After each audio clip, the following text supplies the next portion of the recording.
Hello there. It has been an incredibly difficult couple of weeks for many people. We have seen mosques attacked, people dragged from their cars, hotels containing asylum seekers set alight, and even 2 Filipino NHS nurses attacked on their way to work. This was, of course, all brought on by the sustained campaign of lies stirred up on social media by some of the most despicable people on planet Earth. Think Andrew Tate. This sustained campaign of lies was then used as a source by Nigel Farage in his now infamous, I don't know, I'm just asking questions, address to his batty fans on Twitter. For the time being, we are living in a nation on high alert. There are people from minority groups scared of going about their lives in the usual way. Such is the level of vitriol whipped up by the far-right social media crowd and unleashed on our streets by their foot soldiers. But who is the biggest victim in all this? Well, according to the disgraced former tabloid hack Kelvin Mackenzie, the one we should all be worried for is Nigel Farage himself. Yes, seriously. Let's take a look. As you might expect, Nigel Farage getting both barrels from the likes of LBC and Sky over the riot story. Let's take a look reluctantly at a clip from James O'Brien on LBC this past week, where he talks specifically about Nigel Farage and so-called two-tier policing. Take a look. Farage says something the racists love. They know it's not true. He certainly knows it's not true, but they don't care. The racists love it. And then some complete Charlie on Sky News stops the Metropolitan Police Commissioner and asks a variation on the question, when did you stop beating your wife?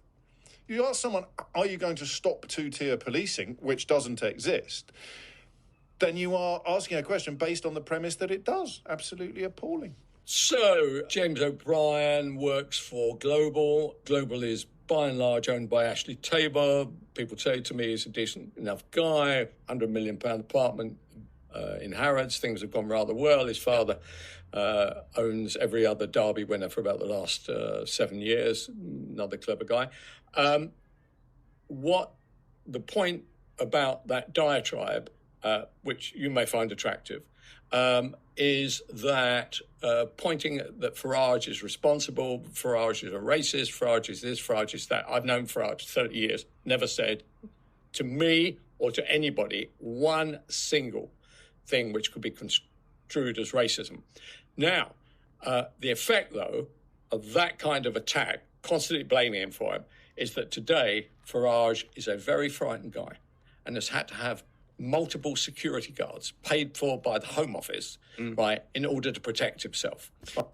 Well, how fortunate for Nigel Farage that he has the option of private security.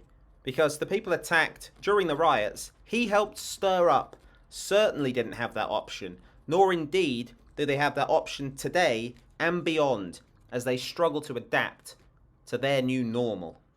Right, and I have never seen, I actually saw Nigel last night, he looked extremely concerned. This is not something which you can just shrug your shoulders at. Why do I say that? If you want to think about what people do on the other side of this argument, the other side of Nigel's argument is, of course, Manchester Arena bombing, okay? So... What? Oh, dear God. So, if the other side of Nigel Farage's argument is the Manchester Arena bombing, what the hell does that make Farage's argument? The Manchester Arena bombing was an extreme act of terrorism carried out by an Islamic fanatic. So, I guess by Kelvin's logic, that would make Farage what? An extreme anti-Islamic fanatic? No? Extraordinary. There are people out there who are under the radar or may even be on the security radar, but actually have managed to avoid being picked up, right, who will do horrible things. And it is not helped by that kind of stuff. So I'd be grateful if Mr. Tabor ignored the audience size, which I'm sure James O'Brien gets, right, and in a way manages to have, quotes, free speech in a way that GB News is not allowed free speech, by the way.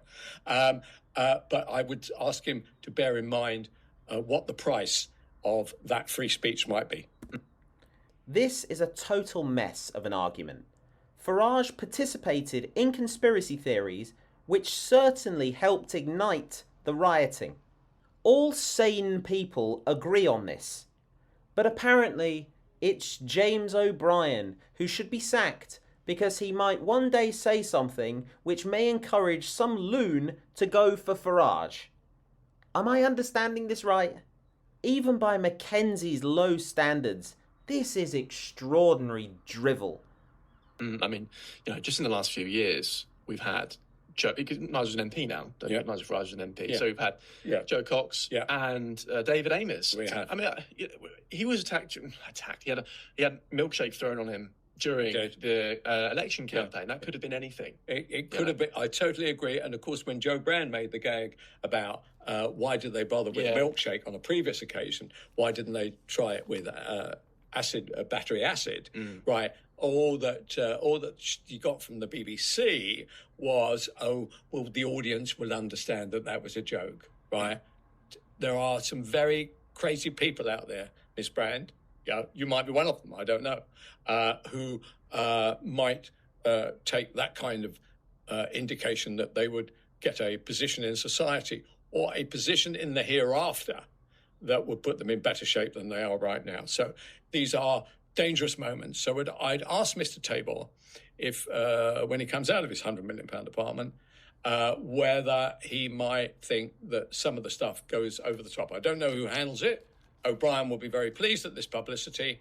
But I think the lives of our politicians, and I know he personally was very concerned about Joe Cox, would he also be concerned about anything that happened to Nigel Farage? Or would he say, well, do you know what I mean?